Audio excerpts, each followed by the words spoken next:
Assalamualaikum warahmatullahi wabarakatuh. Alhamdulillahirabbil alladzi an'amana bi ni'matil imani wal islam wa arsyadana ila taqwiyatihi bi nuril Qur'an. Asyhadu an la ilaha illallah wahdahu la syarikalah wa asyhadu anna Muhammadan abduhu la nabiyya ba'dah wa la rasula ba'dah. Faqala ta'ala fi kitabil karim, a'udzubillahi minasyaitonir rajim. Bismillahirrahmanirrahim. Ya ayyuhalladzina amanu ista'inu bis-sabri was-shalah innallaha ma'as-sabirin. Saudara muhtaramin, para bapak, para ibu, jamaah Masjid Al-Azhar rahimakumullah. Monggo sareng-sareng tidak bosan-bosannya selalu mengucapkan syukur datang ngarsanipun Allah Subhanahu wa taala. Khususipun wonten sonten menika ya saged sareng-sareng rawuh hadir sesarengan untuk ngaji bareng-bareng. Mugi-mugi saged istiqomah thalabul ilmi. Ya keranten thalabul ilmi itu hukumnya wajib bagi laki-laki dan perempuan yang mukmin dan mukminah. Ya. Thalabul ilmi hukumnya wajib.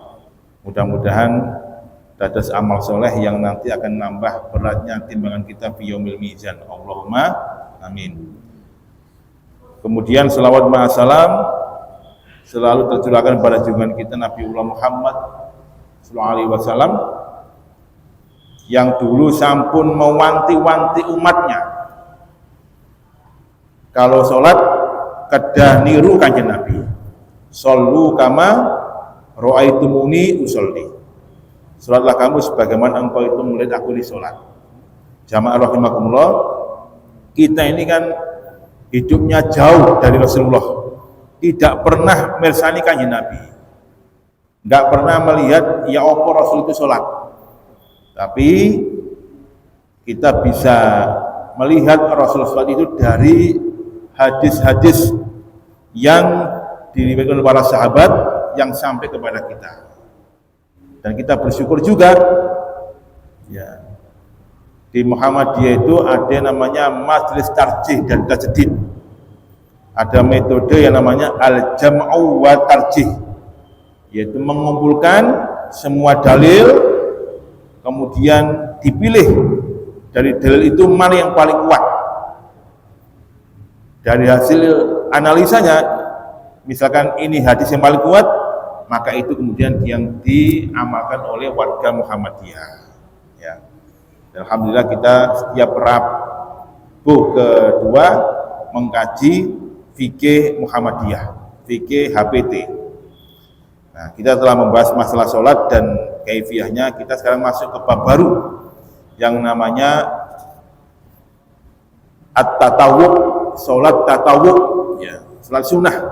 Jadi begini, kita ini jamaah kalau hanya mengandalkan sholat wajib, ya itu belum cukup. Karena sholat wajib kita itu kadang-kadang sempurna, kadang-kadang bukan sempurna. Kadang-kadang sakit tumaknina, kadang-kadang bukan sakit tumaknina. Kadang-kadang ya khusyuk, kadang-kadang ya munyir mawon. Ya. Maka perlu adanya sholat-sholat sunnah untuk menembel kekurang sempurnaan sholat wajib kita.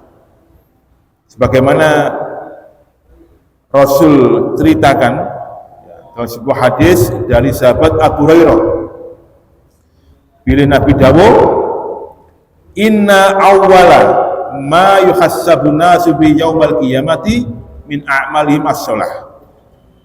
Sesungguhnya yang pertama dari amal-amal manusia itu yang dihisab pertama kali adalah apa? Salat. Jadi kita nanti punya amal bahwa ya itu ternyata yang dipanggil yang pertama adalah sholat kita. Yaqulu rabbuna li malaikatihi wa huwa a'lam. Maka Allah Subhanahu wa taala berfirman kepada malaikatnya dan Allah Maha tahu. Apa kata Allah? Unduru fi sholati abdi atammaha am naqasaha. Coba kamu lihat itu, malaikat, kamu lihat bagaimanakah sholat hambaku itu, sempurna atau kurang, gak sempurna.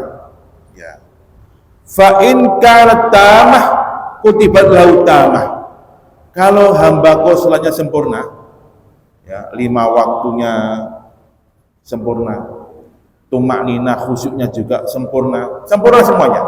Kutibat lahu tamah, catat dia sebagai hambaku yang salatnya sempurna, masukkan dia ke surga. Wa in kan intaqasa minha syai'an, nalikane salat iku gak sempurna, kadang khusyuk, kadang gubuk kabeh, ya. Kadang ya tumak nina, kadang nyiapno segala deh, ya liwar, ya gak khusyuk. Maka Allah masih berikan kesempatan. Ungduru hali abdi minta tawin. Coba kamu lihat, apakah hamba itu masih punya salat tatawu, salat sunahnya. Fa in kan lahu tatawu, kalau dia masih punya salat sunah, rawatibnya, qobliyah ba'diyahnya, duhanya, ya, kemudian tahajudnya, dia punya. Qala atimmu li abdi faridatahu min tatawwihi. Sempurnakanlah bagi hambaku salat wajibnya itu dengan tambahan salat sunnahnya. Jamaah. Terus kalau kita ini salat wajib ini kurang sempurna, ditembel kelawan salat tatawwu kita. Ya. Summa tukhadzul a'mal ala zalika. Ya. Kemudian diambillah ya tambahan pahala amal itu dengan hal seperti itu. Atasipun tatawuk untuk menambah kekurang sempurnaan salat wajib kita. Ya. Nalikane boten kagungan, ya wis salate blontang-blontang, ya gak sempurna. Mari sembahyang yo mak plencing, ya yo gak wiritan, yo gak salat sunah, ya wis pokoke gugur kewajiban. Ditakoni bapake, wis salat nak, wis ya. Ya, akhirnya tidak bisa menyempurnakan kesempurnaan salatnya itu. Turi kehilangan, lemparkan dia ke api neraka. Rawahu Abu Dawud. Oke. Rahimahullah. Maka ini penting sekali untuk kita ini ya membahas masalah salat at-tatawwu, ya, salat tatawwu, salat sunnah ini. Nah, berikutnya ya. Bagaimana keistimewanya pelaksanaan salat sunnah itu? Ada beberapa hadis Nabi yang kita ini diperintahkan untuk menegakkan salat sunnah ternyata lebih utama dilakukan di rumah. Ya. Ruwiya Ahmad wa Muslim. Diriwayatkan dari Imam Ahmad dan Imam Muslim dari sahabat Jabir bin Abdullah. Bila Nabi bersabda, "Idza shalla ahadukum shalah fi masjidihi falyaj'al li baitihi nasiban min salatihi." Fa inna Allah azza wa jalla fi baiti min salati khairan. Idza sholahadukum shalah fi masjid. Kalau engkau itu salat, ya, maka salat wajibnya itu di masjid. Jadi wong lanang iku salat wajibnya di mana? Di masjid. Fal yaj'al li baiti nasiban min salati. Hendaknya dijadikan rumahnya itu sebagai bagian dari sholat wajibnya itu, ada sholat sunnah. Sholat sunnah itu lebih diutamakan di rumah. Ini juga di dalam hadis yang lain disebutkan sholatul rajuli fi baiti tatawuan nurun faman syaa nawwara baitah. Sholatnya seseorang di rumahnya itu tatawu, ya, sholat sunnah di rumahnya itu sebagai cahaya. Barang siapa yang ingin menjadikan rumahnya itu bercahaya, maka salat sunnahlah di rumahnya. Banyak hadisnya. Dari Abdullah bin Umar, Rasul bersabda, "Ij'alu min salatikum fi buyutikum wa la tattakhizuha qubur." Jadikanlah ya salat sunnah kamu itu di rumah-rumah kamu. Dan jangan kamu jadikan rumah itu sepi seperti kuburan, karena tidak pernah dipakai untuk sholat. Rawahu Ahmad dan Abu Dawud. Jadi intinya wong lanang jamaah rahimakumullah itu diutamakan kalau sholat wajib berjamaah di di masjid. Ngerti nggih? Nah, kalau salat sunnah itu diutamakan di rumah. Ya kecuali nek ono ngaji ngeten iki. Ya. Oh, cari ini Ustaz kan Pak dia maghrib di omah. Mulai wis lo jangan, kayak ngaji jangan pulang. Sebab wis dicepakno. Ya, sego bebek ya. Nah, sampean mulai lah boleh gak ono semangat. Pun. Jamu rahimakumullah. Sekarang kita lihat beberapa kaidah di dalam melaksanakan sholat tatawwu, sholat sunnah. Yang pertama, afdhaliyatul qiyam. Sholat sunnah itu lebih utama kalau ditegakkan dengan cara berdiri yang panjang. Artinya lebih panjang bacaannya itu. Tapi kalau sholat berjamaah, takhfif, ringankan. Nah, jadi jangan kebalik. Nek sholat berjamaah sholatnya dawa, nek sholat sendirian sholatnya pendek. Nah, kita lihat hadisnya. Ini ceritanya dari Al-Mughirah bin Syu'bah. Annau qala, ia berkata, Innakan Rasulullah la yaquma wa yusalliya hatta tara maqdamahu aw saqah. Al-Mughirah bin Syu'bah ini berkata, ya saya itu melihat Rasulullah itu berdiri panjang, sholatnya juga panjang, sampai kedua kaki beliau itu ya, ngapal ya. Kalimah itu ngapal kandel. Fayuqullah, kemudian dikatakan, ya Rasulullah, ya jenengan sukune kok sampai kok ngoten niku. Maka beliau mengatakan, afala akuna abdan syakur. Ya, saya ini kepingin jadi hamba yang bersyukur. Maka kalau sholat qiyamul lail, beliau itu panjang. Di hadis yang lain juga disebutkan. Suatu ketika Kanjeng Nabi ini ditanya, ya Rasulullah, ayul a'mali afdal, amal apa yang paling baik? Qala tul qiyam, orang yang sholatnya itu panjang, itu amal yang paling baik. Ya. Oke. Terus kalau jenengan sholat sunnah, monggo diperpanjang sholatnya. Kila fa'i sodako di afdol. Terus sodako apa yang paling utama ya Rasulullah? Qala judul makol. Judul makol itu orang yang dalam posisi nggak punya duit, itu sodako. Nah, itu sodako yang paling apik. Jadi pas duwike ku nipis ya karek 10.000. Ono kepengin sodako. Bismillah sodako 10.000. Ya, ngoten nggih. Jadi judul makal, qalilul mal, dari posisi uangnya sedikit tapi dia masih sedekah. Ila fa'il hijrati afdal. Kemudian Rasulullah, hijrah apa yang paling mulia itu? Qala man hajara ma haramallahu alaihi. Orang yang hijrah ya dari sesuatu yang Allah haramkan baginya.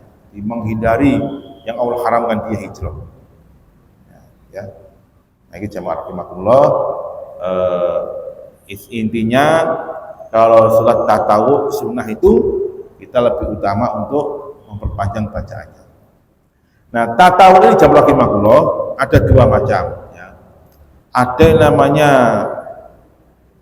tatawwu secara murni, ya. Ada yang namanya tatawwu yang bersifat sunnah nafilah. Sunnah tambahan. Kalau tatawwu murni itu rawatib namanya. Ya, rawatib itu ba'diyah qobliyah. Ya. Sekarang kita lihat sini aqsamu tatawwu ada dua macam. Ada tatawwu mutlaqon, ada tatawwu baru mutlaqon muqayyad. Baik. Saya akan masuk ke ini dulu aja. Rawatibnya.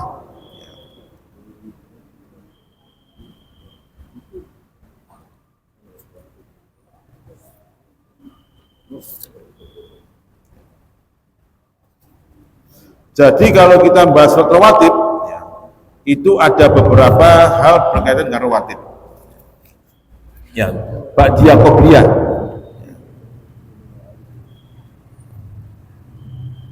Ini kalau kita bahas satu persatu nggak sampai nanti. Nanti Pak, tak kempit man.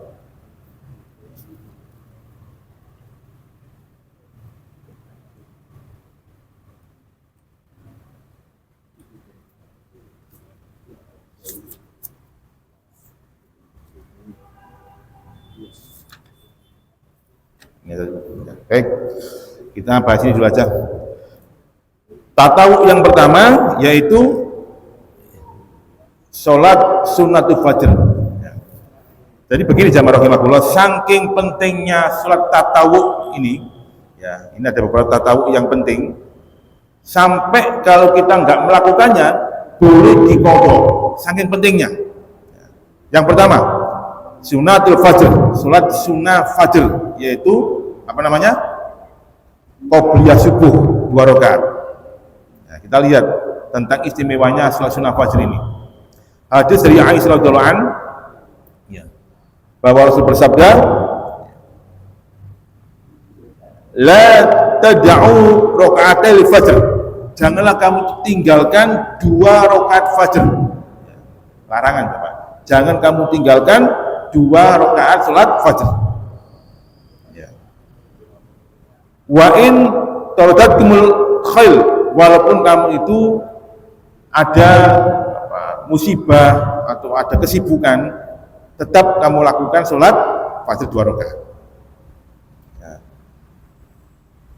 Raka'atain fajr qabla subuh khairud dunya wa fiha. 2 rakaat fajr sebelum subuh itu, ya, itu lebih utama daripada dunia dan seisinya. Ya, banyak dalilnya.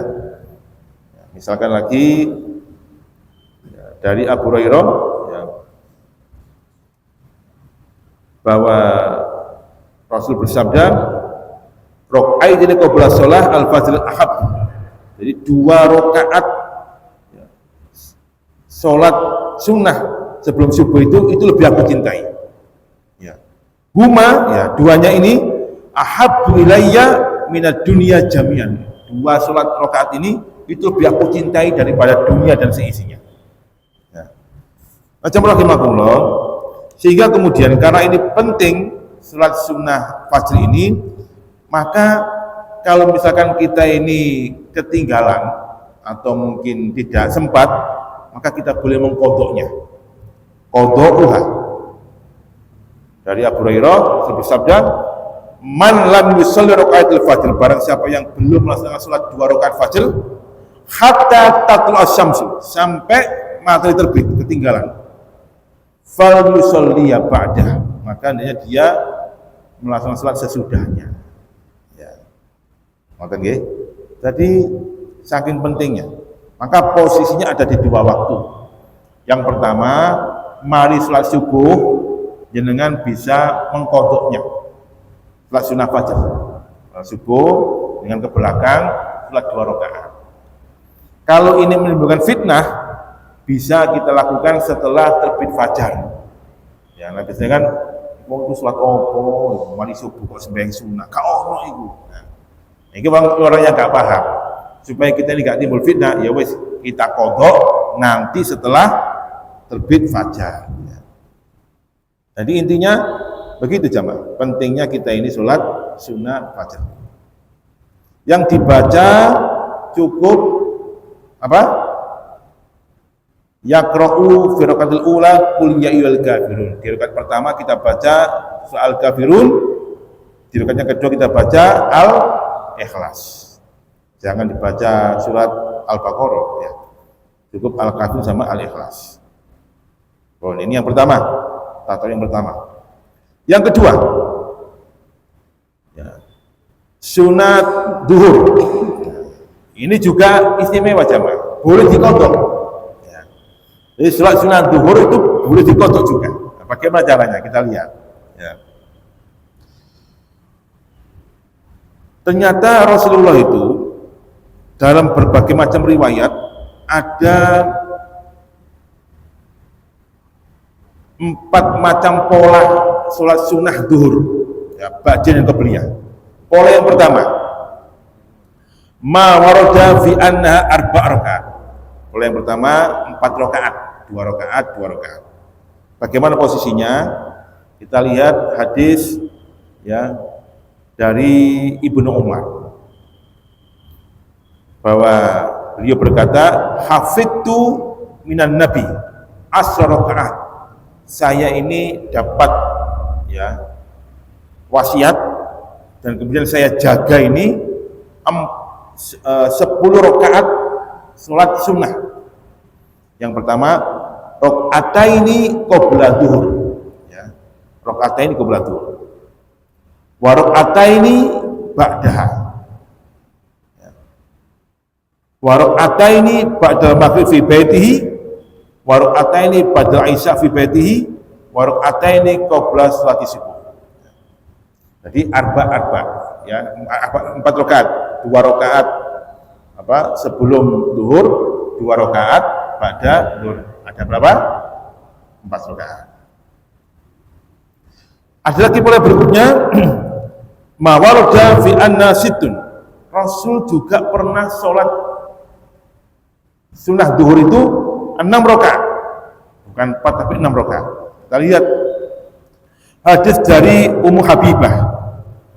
Ummu Habibah ini salah satu garwanipun Kanjeng Nabi, anaknya Abu Sofyan. Ya. Man sholat fi yaumin wa lailatin isnata asrata rakaatan. Barang siapa yang dia sholat sunnah 12 rakaat, ya, 12 rakaat. Bunya lahu baitun fil jannah, maka dia akan dibangunkan rumah di surga. Subhanallah jamaah. Jenengan menjaga 12 rakaat qobliyah ba'diyah, jenengan dibangunkan rumah di surga. Hari ini masih ngontrak, hari ini masih nyeleng itu kaplingan, jenengan jaga 12 rakaat wis dikene omah di swarga. Subhanallah, ya. Apa saja itu? Yang pertama, arba'an qabla dhuhr, 4 rakaat sebelum zuhur, 2 rakaat, 2 rakaat. Ya. Wa rakaataini ba'da, dan 2 rakaat setelah zuhur. Berapa rakaat? 6. Jadi polanya 6. Kemudian rakaataini ba'dal maghrib, 2 rakaat setelah maghrib, rakaataini ba'dal isya, 2 rakaat ba'da isya, dan rakaataini qabla sholatil fajr, dan 2 rakaat sebelum sholat subuh. Jangkep 12 rakaat. Terus pola yang kedua, Rasulullah itu kalau sholat sunnah zuhur berapa rakaat? 6 rakaat. 2 di awal, 2 di belakang. Ini pola yang kedua. Pola yang ketiga, ma warada fi anna sama rakaat. Ya, ada yang polanya Rasulullah itu 8 rakaat. Kalau 8 rakaat berarti 22. Ya, 22 qobliyah, 22 ba'diyah. An Ummi Habibah, dari Ummi Habibah, man sholat arba'an qabla dhuhr, barang siapa yang sholat sunnah 4 rakaat sebelum zuhur, 2 rakaat, 2 rakaat, wa arba'an ba'daha, dan 4 rakaat setelahnya, 2 rakaat, 2 rakaat setelah zuhur. Apa kata beliau Rasulullah? Haramallahu lahmahu anin nar, maka Allah haramkan dagingnya itu tersentuh api neraka. Nah, saiki karek nyenengan, gelem napa mboten ngono. Ya, itu polanya. Nah, jamaah rahimakumullah, saking pentingnya, ya, salat sunah zuhur ini boleh dikodok, nggih, boleh dikodok. Nah, jenengan pilih yang mana? Mau pilih utama yang mana? Kula kepengin yang 12 rakaat oleh kaplingan omah di swarga. Nah, berarti polanya 2 rakaat sebelum zuhur, 2 rakaat pada zuhur. Ternyata jamaah rahimakumullah, ket oleh 2 rakaat wis iqomah. Berarti yang 2 tadi kita bisa mengkodoknya setelah sholat zuhur. Jadi 2. Nah, itu lihat hadisnya. Dari Aisyah bahwa Nabi, ya, diceritakan karena idza lam yusalli, Kanjeng Nabi niku nalikane belum salat arba'an qabla zuhur. Ya, tadi belum salat 4 rakaat sebelum zuhur, ya. Sholahunna ba'da. Beliau mengganti setelahnya. Nah, jamaah. Supaya dapat pola tadi 12 rakaat. Paham ya? Nah, jadi ini karena memang pentingnya kita ini sholat sunnah qabla zuhur. Pun, monggo jangan kali milih. Kepingin mana? Kepingin yang dapat kaplingan rumah di surga atau kepingin dibebaskan, diharamkan kulitnya dari api neraka. Nah, tinggal pilih mawon. Polanya itu mau yang dua atau dua. Ya. Ya. Monggo. Terkait dengan pokok tadi itu kadang-kadang jam makan orang semua dikodok. Hah? Dikodok. Karena ambil dikodok. Ya. Satu aja. Salah. Tapi kan itu ada salah. Salahnya itu kan. Ini kan urusan makanan gitu. Sehingga apakah tidak kulino boleh? Ya.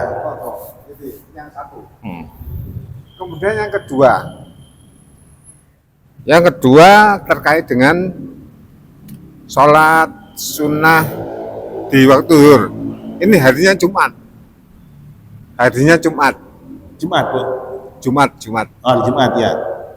Sholat sunnahnya itu sebelum Jumat. Nah, Apakah ada qobliyah Jum'ah, ba'diyah Jum'ah? baik. Bagaimana kaitannya dengan waktu sholat zuhur yang ada qobliyah zuhur dan ba'diyah zuhur?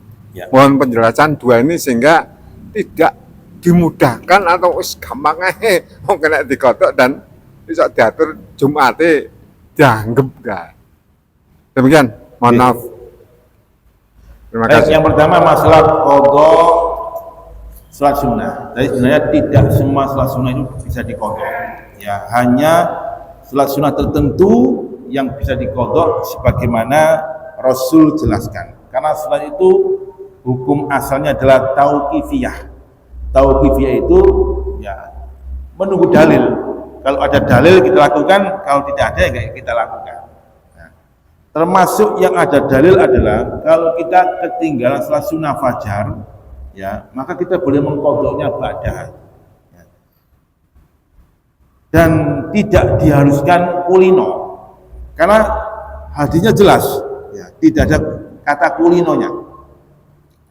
Man lam yusalli rakaatil fajar, barang siapa yang belum melaksanakan sholat sunnah 2 rakaat fajar, ya, karena ketinggalan, hatta tatlu syams, sampai terbit matahari, ya, fal yusalliha ba'da, makanya dia melaksanakan setelahnya. Nah, ataupun ini menunjukkan pentingnya sholat sunnah qobliyah fajar. Makanya kalau bisa antara azan dan iqamah sholat sunnah fajar itu agak diperlambat, ya, supaya memberikan kesempatan jamaah untuk sholat sunnah fajar. Karena ini penting jamaah. Khairun minad dunya ma fiha, lebih baik daripada dunia dan seisinya. Nah, ya, yang pertama. Yang kedua, ya, tentang Jumat, ya, Jumat. Ini ikhtilaf di kalangan fuqaha. Adakah sholat sunnah qobliyah Jumat? Ya. Ini ikhtilaf di kalangan fuqaha. Pendapat yang pertama, sholat sunnah qobliyah Jumat itu enggak ada. Yang ada adalah tahiyatul masjid. Hadisnya apa? Hadisnya Rasulullah itu dan para sahabat selalu ketika sholat Jumat masuk ke masjid, beliau sholat 2 rakaat tahiyatul masjid, kemudian beliau duduk dan mendengarkan khutbah. Tidak sholat qobliyah. Ini pendapat yang pertama. Dan majelis tarjih berpendapat pendapat seperti ini, bahwa sholat qobliyah Jumat tidak ada. Pendapat yang lain mengatakan sholat qobliyah Jumat itu ada, karena dilakukan 2 kali azan. 2 kali azan. Maka azan, ya, yang pertama itu adalah azannya untuk qobliyah Jumat. Ya. Azan pertama harus sudah masuk waktu Jumat, zuhur. ya duhur ya. Dan ini ikhtilaf dalam fuqaha ya. Ya kalau udah ikhtilaf ya udah nggak bisa kita perdebatkan lagi. Kalau kita mengambil pendapat tarjih ya fikih Muhammadiyah bahwa sholat sunnah qobliyah Jumat monten karena alasannya seperti itu. Saya tambahin lagi. Ini juga masih juga terjadi perbedaan pendapat tentang musafir. Ya. Pak musafir. Ya. Musafir itu apakah dia wajib ikut sholat Jumat apa tidak? Nah, begini. Musafir itu menurut fuqaha, jumhur ulama tidak diwajibkan ikut sholat Jumat. Lebih utama musafir itu tidak ikut sholat Jumat. Itu jumhur ulama. Ya. 4 imam mazhab bersepakat bahwa musafir itu lebih utama tidak ikut sholat Jumat. Kenapa demikian? Karena nanti ketika dia safar, dia bisa melakukan jamak qashar. Maka hukumnya dia sholat duhur. Maka kemudian karena dia safar, dia bisa menjamak qashar. 2 rakaat duhur, 2 rakaat asar. Ini pendapat jumhur. Bagaimana kalau ikut Ustaz? Ya gak apa-apa, jawaz boleh. Musafir boleh ikut berjamaah sholat Jumat. Apakah boleh mengqashar? Ini khilaf di kalangan fuqaha. Kalau Muhammadiyah dan juga Bakhsul Masail itu boleh. Mari Jumatan kemudian berdiri mengqashar sholat musafir. Tapi Saudi, Salafi enggak boleh. Nah, beda kan? Ya. Jadi ulama Saudi, Darul Ifta dan juga teman-teman Salafi tidak boleh. Ya, tidak boleh. Maka mereka memilih kalau safar tidak usah ikut Jumatan. Ya, sehingga kemudian dihukumi salat duhur menjadi jamak qashar duhur dan asar. Tapi kalau Bakhsul Masail dan Majelis Tarjih Muhammadiyah boleh Jumatan dan boleh mengqashar salat asar. Ngoten nggih? Ini tambahan mawon. Ada lagi? Ya, lanjut nggih. Nah. Oke. Selanjutnya salat duhur. Sekarang kemudian sunnah maghrib. Nah. Jadi kalau sunnah maghrib ini tidak ada perintah untuk mengqadhanya. Tidak ada perintah untuk mengqadhanya. Ya. Yusannu pada salatul maghrib salatul qataini 5 taqaddam. Jadi disunahkan setelah maghrib itu sholat 2 rakaat ba'daha. Sholat 2 rakaat ba'daha. Namanya sholat sunnah rawatib ya. Bagaimana hadis ya yang tadi disebutkan bahwa untuk mendapatkan 12 rakaat di antaranya adalah 2 rakaat pada maghrib. Bagaimana kalau sebelum sholat maghrib kita boleh nggak sholat sunnah 2 rakaat? Boleh, tapi itu bukan sholat rawatib ya, bukan sholat rawatib ya. Tatawuk biasa. Nanti akan saya jelaskan. Atau sunnah gharum akadah. Ini hadisnya riwayat Imam Bukhari supaya jangan paham. Karena ada orang-orang yang nggak paham itu, saat durunge maghrib kok sembahyang apa itu? Nah, saya pahamkan pada panjenengan. Ruwiyal Bukhari an Abdillah bin Mughaffal. Ini hadis dari Imam Bukhari dari sahabat Abdullah bin Mughaffal bahwa Nabi bersabda, sallu qoblal maghrib, sallu qoblal maghrib, sallu qoblal maghrib. 3 kali Rasul mengatakan seperti itu. Salatlah kamu sebelum maghrib, salatlah kamu sebelum salat maghrib, salatlah kamu sebelum salat maghrib. Liman sya'a, bagi yang berkehendak. Nek gak kehendak ya gak apa-apa. Ini artinya sunnah gharu rawatib atau sunnah gharu muakkadah. Ya. Tapi kalau yang ba'diyah itu ditekankan usaha ya sholat ba'dal maghrib 2 rakaat. Tapi kalau sebelumnya itu liman sya'a, bagi yang mau monggo. Lihat. Kemudian sholat sunnah Aisyah. Itu juga ya hadisnya jelas untuk menjaga 12 rakaat tadi. Setelah sunnah ba'da isya, hukumnya sunnah mu'akkadah. Dan saya rahimahullah, mari kita jaga 12 rakaat rawatib, ya. Kita jaga ini. Yang pertama 2 rakaat sebelum subuh, ya. Yang kedua 2 rakaat sebelum zuhur, 2 rakaat pada zuhur. Kalau ketinggalan bisa diganti 2 rakaat sebelum zuhur, 2 rakaat pada zuhur. Kemudian 2 rakaat pada maghrib, 2 rakaat pada isya. Jangkep 12 rakaat. Kalau kita jaga itu, subhanallah, dibuatkan rumah di surga. Meskipun saya kisah ngontrak.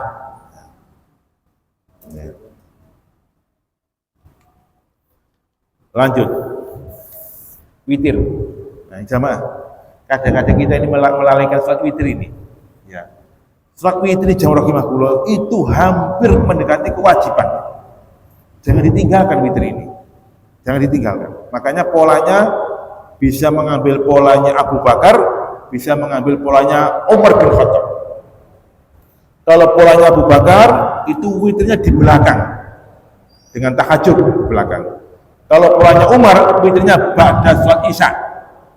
Sembahyang isya, salat sunat 2 rakaat, kemudian dengan witirnya.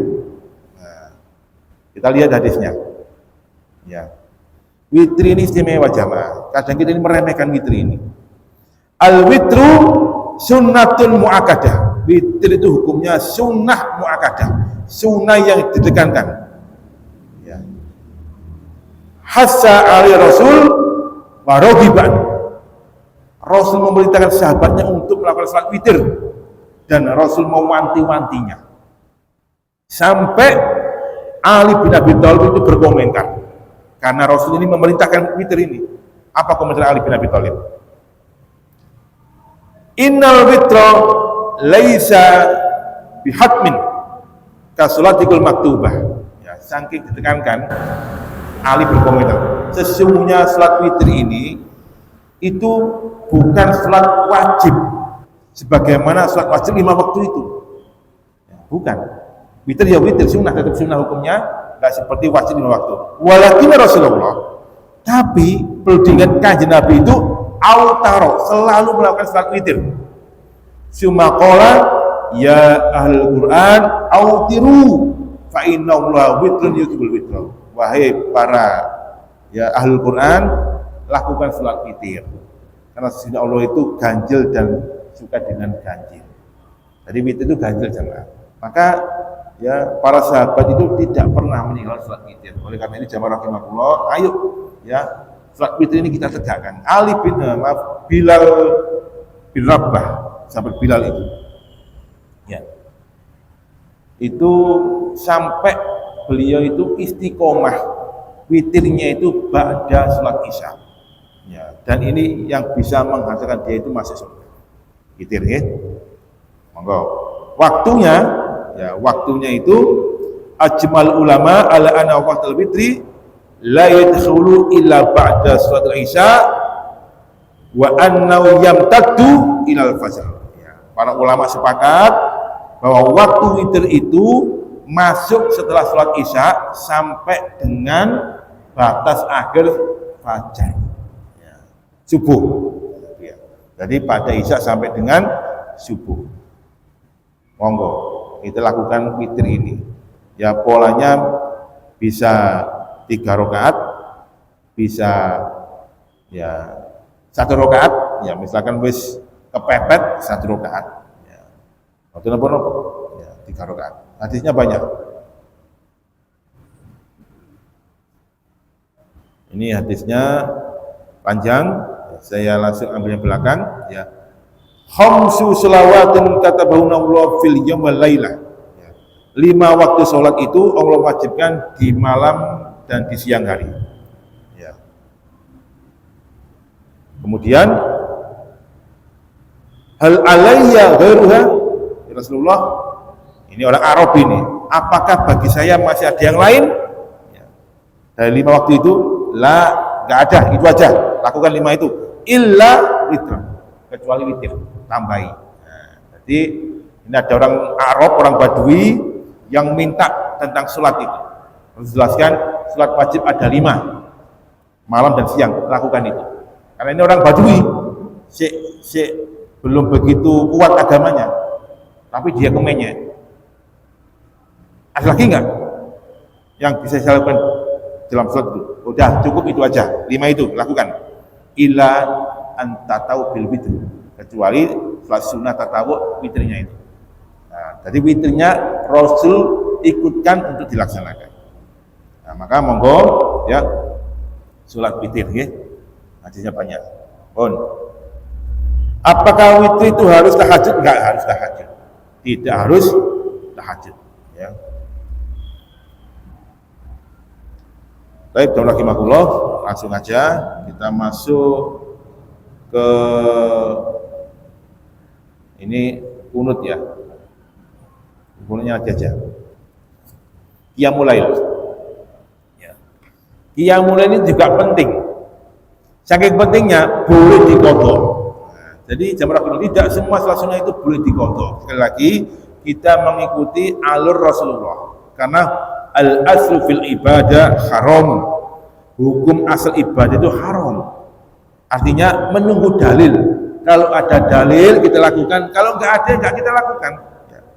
Ngapain kita melakukan ibadah kalau dalile? Megel-megel mawon. Gitu? Ya. Man amila amalan falaysa amruna fawaradun. Barang siapa yang beramal, beribadah enggak ada dalilnya, tertolak dia. Nah, makanya di qiyamul lail ini jamaah rahimahullah ternyata ada dalil boleh mengqadhanya. Nggih. Qiyamul lail. Ayo kita biasakan qiyamul lail.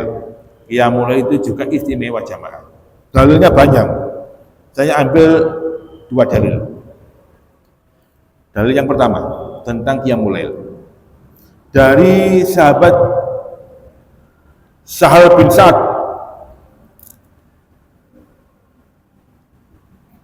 bercerita, Ja'a Jibril ila Nabi. Jadi suatu ketika Jibril ini datang kepada Rasulullah. Kemudian Jibril berkata, "Ya Muhammad, wahai Muhammad, Aisma syi'ta fa innaka mayyitun." Ya Muhammad, hiduplah sesuka kamu, sesungguhnya engkau itu pasti mati. Ya, ada hidup, ada mati. Wa'mal ma syi'ta fa innaka majziyun bi. Ya. Beramallah sekehendak kamu. Sungguh setiap amal itu akan ada balasannya. Amal apik dibalas apik, amal elek dibalas elek. Monggo saya kerja. Kemudian yang ketiga, wa ahbib masyita fa innaka mufaraqabi. Cintailah sekehendak kamu, tapi ingat pasti kamu akan berpisah. Ayo, cinta ambek bojo yo berpisah. Ono sing cinta hidup semati mati yo rabi maneh. Ya, kamelo mati pisan. Ya, berpisah jamaah. Kemudian wa'lam ana syarafal mukmin qiyamul lail. Ketahuilah sesungguhnya kemuliaan orang mukmin adalah dengan qiyamul lail. Jadi kalau kita ingin mulia, maka tegakkan qiyamul lail. Ini yang pertama, hadis riwayat Imam Muslim. Yang kedua, dari Salman Al-Farisi. Ini yang sering saya pakai ya untuk memotivasi orang qiyamul lail. Bersabda, "Alaikum bi qiyamil lail." Hendaknya engkau itu menegakkan qiyamul lail. Fa inna da'bu sholihina qablakum. Karena qiyamul lail itu adalah kebiasaan orang-orang saleh sebelum kamu sekalian. Wa muqarrabatun ila rabbikum, dan bisa mendekatkan engkau kepada Tuhan kamu. Wa mukaffiratun lisayyi'atikum, dan menghapuskan kesalahan-kesalahan kamu. Wa minhatun anil ismi, dan bisa mencegah dari perbuatan dosa. Wa mutaraddatun lidai anil jasad, dan bisa menolak penyakit dari tubuh kita. Kita pengen sehat, ya mulai. Nah, jamaah. Jadi Rasulullah kebiasaan qiyamul lail itu di sepertiga akhir malam. beliau mandi, kemudian menegakkan qiyamul lail. Subhanallah jamaah, kalau kita melakukan seperti itu, bangun jam 2, bangun jam 3, gitu, adus, kemudian qiyamul lail, insya Allah umur panjang sehat. Ya, makanya saya share kemarin itu kan ya, pasang alarmnya, bangun jam 2, bangun jam 3 untuk qiyamul lail. Mudah-mudahan bermanfaat. Aku qouli hadza. Assalamualaikum warahmatullahi wabarakatuh.